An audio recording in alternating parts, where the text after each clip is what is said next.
Is the A7 III still a good buy in 2026? Let's find out. Hey guys, I'm Ryan. I'm a filmmaker. I teach media production at VCU, and today we're going to talk about the Sony A7 III. So I just bought one used off of Adorama, and some specs of the A7 III. It's a full-frame hybrid camera. It shoots 24 megapixel stills as well as UHD 4K video up to 30 frames a second. It also has IBIS or in-body stabilization, dual SD card slots, and a hybrid autofocus, which is supposed to be pretty good. So I think it's a great camera if you're going to be shooting stills and video. I mean, that's kind of what it's designed for. It's a hybrid camera. It doesn't have the top specs in either category, but it does well in both categories. So if you're a filmmaker and photographer who does stills and video, this might be the camera for you. Or if you're a hobbyist and you want something where you can shoot some nice video and you can take some really nice stills, again, this could be a great option, especially at the price point. So we're going to see what well used means. Do the old Peter McKinnon unboxing.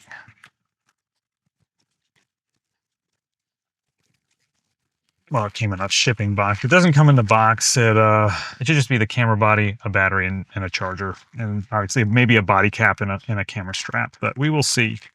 I feel like generally with B&H and Adorama, when they say well used, like they err on the side of caution. Well, it's very well packaged. It's in like 14 layers of bubble wrap, which I did not see. Yeah, it's well used.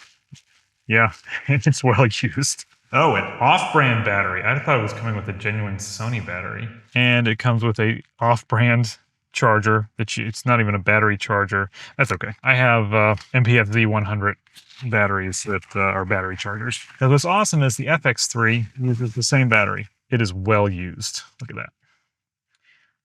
Yeah, like the corners are all rubbed. I wonder what the shutter count on this camera is. Oh, every corner, like the paint is rubbed off of every corner. Sensor looks great.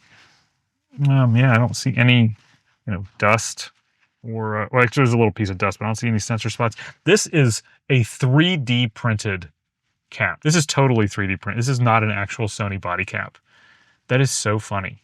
So if you're wondering, obviously lenses have a cap on the back. That's called a back cap. The cap on the, that covers the image sensor, if you don't have a lens on there, it's called the body cap.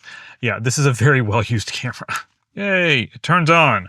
Excellent. Well, the battery's at 6%, so it's not going to last very long, but hey, turns on great. I have no idea if the camera works well. It's got all your basic ports on the side. It's got a mini HDMI port, external microphone, and then headphones, USB-C, and looks like the multi-port, which is basically, I think, USB-B. It should not have come with any media. Maybe I got lucky. I feel like this thing is so dirty. Yeah, you gotta stick a knife in there to get this is well used. Paid $900 for it. It's just really dirty. So we'll see. It's going to be used primarily in studio. Hopefully it's got a lot of life left in it. It is, it just needs to be cleaned up, I would say. I don't know how much I'll clean it up. I might clean it up with a Q-tip a little bit. But honestly, the LCD screen is, oh shoot, it's got that old. So this is one thing I did not realize. This is the old school Sony LCD screen. This is what the A7S had, and I really hate it. They finally fixed that on later models where the screen actually flips out like a normal LCD screen. You can turn it backwards and forwards. All it does is this. This is all it does. Okay, enough of this. On and off switch is like really, this thing is like dirty. It's like it just needs to be covered in WD-40 to make all the things work right. It'll be fine. I think it's gonna be great. As long as it works for a few years, I'm gonna get some really good use out of this camera, so I'm excited. Let's talk about the pros and cons. Obviously, pros are price. If you get one that's well used like this, you can get it for a really good price. I got that with taxes and shipping and everything, and I actually don't know if there was any shipping from Adorama, but it was about $900. Some comparable cameras to the A7 III are obviously the A7 IV and the recently released A7 V. And, also Sony, the A7S III, the FX3, the A7R series to some extent. But I really think as far as probably the direct competitor to the A7 III is going to be the A7 IV, obviously the next version that has some options that the A7 III doesn't.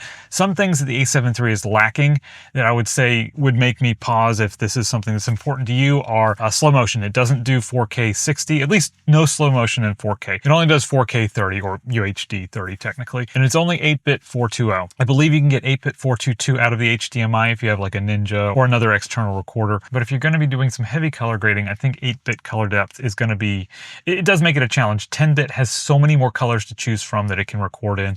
It makes your job a whole lot easier. So those are the two biggest things. I think it's the color depth and the lack of slow motion that would make me pause as far as whether you want to get the A7 IV or maybe the FX3 or another camera that is going to be significantly more expensive. And one other con, which I'm going to have to see once I start using the camera, is it's reported to have some rolling shutter challenges. A lot of older Sony cameras, like the original A7S, which I used a ton, was a great camera, has terrible rolling shutter. So the rolling shutter is the jello effect. If you do a quick pan, the image seems like it's jello. Some of the great things about the camera, obviously the price.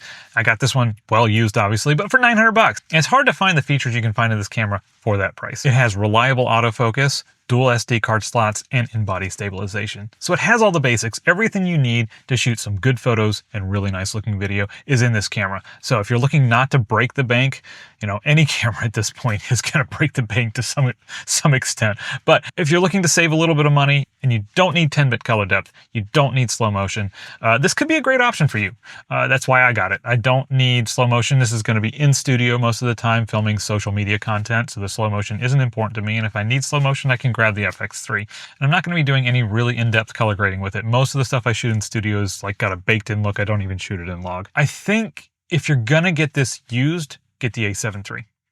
If you're going to buy the A7 III new, which is like 1,700 bucks, get an open box A7 IV. Adorama's got an open box A7 IV for, I think, like $2,000, $1,900. So for $200 or $300 more dollars, you can get a open box A7 IV, and you know, theoretically that should be basically a brand new camera, and you're going to get some serious value for your money for that extra couple $100. So that would be my advice. But if you want to, you know, save money, get a well-used one and pray it lasts a long time.